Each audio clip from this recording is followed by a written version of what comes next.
दोस्तों, आपको कैसा लगेगा अगर आपके शहर या घर के आसपास बोर्ड पर लिखा हो ये स्किन कैंसर वाला जोन है।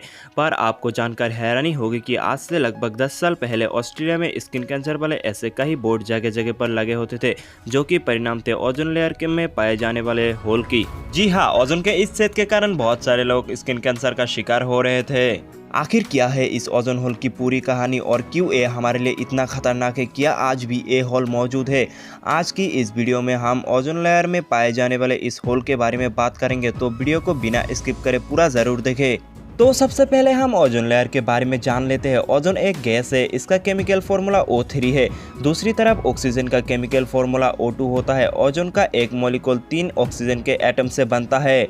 लगभग 600 मिलियन पहले की बात है जब धरती पर एक ओजोन लेयर का जन्म हुआ था। ये अर्थ की एटमॉस्फेयर में एक जोन है जो कि करीब 15 से 35 किलोमीटर ऊपर है धरती के सरफेस से। धरती पर मौजूद 90% ओजोन इसी एरिया में पाया जाता है। सरफेस से 32 किलोमीटर ऊपर ओजोन की सबसे ज़्यादा कॉन्सेंट्रेशन पाई जाती है, जो कि है 0.0015%। ओजोन एक्चुअली में ऑक्सीजन की मॉलिक्यूल से ही बनता है जब सूरज की अल्ट्रावायोलेट रेडिएशन आकर ऑक्सीजन की मॉलिक्यूल से टकराता है।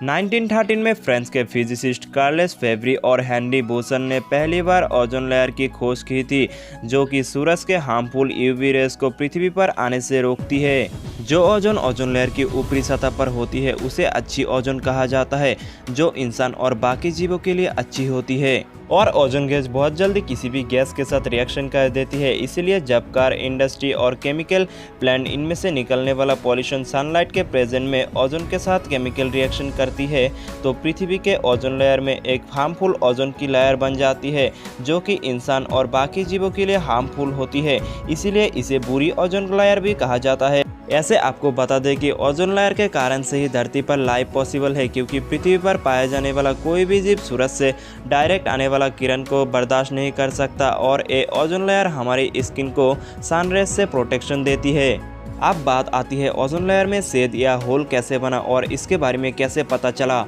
वायुमंडल में ओजोन की लेयर को कई टेक्निकों से कैलकुलेशन किया जाता है। ऐसे आपको जानकर हैरानी होगी कि आज ओजोन की परसेंट हर दिन कम होती जा रही है, क्योंकि इंडस्ट्रीज और मॉडर्न लाइफ स्टाइल ने इसे बहुत ज़्यादा प्रभावित किया है। 1985 में जब ब्रिटिश साइंटिस्ट अपने एक्सपेरिमेंट करने के लिए एंटार्क्टिका गए थे, तब उन लोगों को एक हैरान कर देने वाली इंफॉर्मेशन पता चली। साइंटिस्ट को ये पता चला कि स्ट्रेटोस्फीयर की ओजोन कंसंट्रेशन बहुत ज़्यादा कम हो गई है, यानी एंटार्क्टिका में पाए जाने वाली ओजोन लेयर में एक बड़ा छेद हो गया है। बाद में रिसर्च जब नासा तक पहुंची, तब उन लोगों ने भी देखा कि ओजोन लेयर में एक बड़ा सा छेद बन गया है। 1970 में एंटार्क्टिका के ओजोन लेयर का छेद और बड़ा होता जा रहा था। उस टाइम पर पूरी दुनिया में ओजोन लेयर कम हो रहा था, लेकिन उसके कंपैरिजन में 60% से ज़्यादा एंटार्क्टिका में ओजोन लेयर कम होता जा रहा था, जो कि उस टाइम पर पूरी दुनिया के लिए एक खतरा बन चुका था। और 1980 से 1990 के दौरान सैटेलाइट और अन्य डिवाइस के कैलकुलेशन से पता चला एंटार्क्टिका के ऊपर ये ओजोन का होल किसी भी हाल में छोटा होता नहीं दिखाई दे रहा, और ये हर साल बड़ा होता जा रहा है। अब साइंटिस्ट के सामने दो बड़ी मुसीबत थी। एक कि ओजोन लेयर में इतना बड़ा छेद आखिर हुआ कैसे, किन कारण से छेद बड़ा होता जा रहा है, और दूसरा कि उस छेद को जल्द से जल्द कैसे हील किया जा सकता है। क्योंकि 1974 में अमेरिकी साइंटिस्ट मैरियो मोलिना और एफ वुड रोलेन और पॉल जे कार्डजन ने खोज कर ली थी कि ओजोन लेयर को CFC यानी क्लोरोफ्लोरोकार्बन खत्म कर रही है। CFC वही गैस है जिसको 1928 में खोजा गया था, और जिसका इस्तेमाल उस टाइम पर हर कोई हेयर स्प्रे पेंट और AC के रिफ्रेजर के रूप में कर रहा था।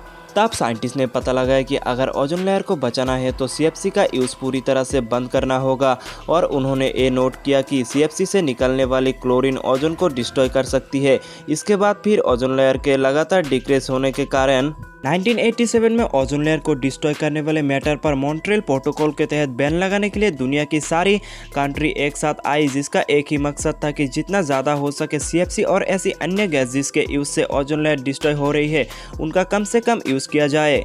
इसके चलते CFC को रिप्लेस किया जाता है HFC के द्वारा, जिनका कोई हार्मफुल इफेक्ट नहीं पड़ता ओजोन लेयर पर। 1990s में हर एक देश के द्वारा एक्शन लिया जाता है और CFC का यूज़ कम होने लगता है। फिर भी साल 2000 में सबसे बड़ा ओजोन लेयर दिखाई देता है, जो कि 29.9 मिलियन स्क्वायर किलोमीटर में फैला हुआ था। ये इसलिए क्योंकि एक्शन लेने में और उसका इम्पैक्ट देखने में थोड़ा डिले होता है, लेकिन पॉजिटिव रिजल्ट इसके जल्द बाद दिखने मिलता है।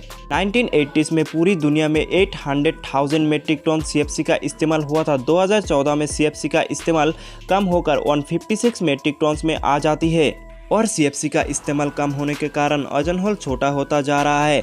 और जनवरी 2023 में रिलीज की गई यूनाइटेड नेशन के इंफॉर्मेशन के मुताबिक अगले 40 ईयर में ओजोन होल पूरी तरह से बंद हो जाएगा। और साइंटिस्ट को ये लगता है कि 2040 से 2070 के बीच ओजोन परत पूरी तरह से ठीक हो जाएगी। साल 2016 में HFC को भी लिस्ट ऑफ कंट्रोल सब्सटेंस की लिस्ट में डाला गया है। अगले 30 सालों में HFC को भी बैन करने की कोशिश किया जाएगा। ऐसा इसलिए क्योंकि HFC ग्रीन हाउस गैसेस है जो कि क्लाइमेट चेंजेस करती है। दोस्तों आज के लिए बस इतना ही, मिलते हैं एक और वीडियो में। और अगर इन्फॉर्मेशन अच्छी लगी तो वीडियो को एक लाइक ज़रूर करें।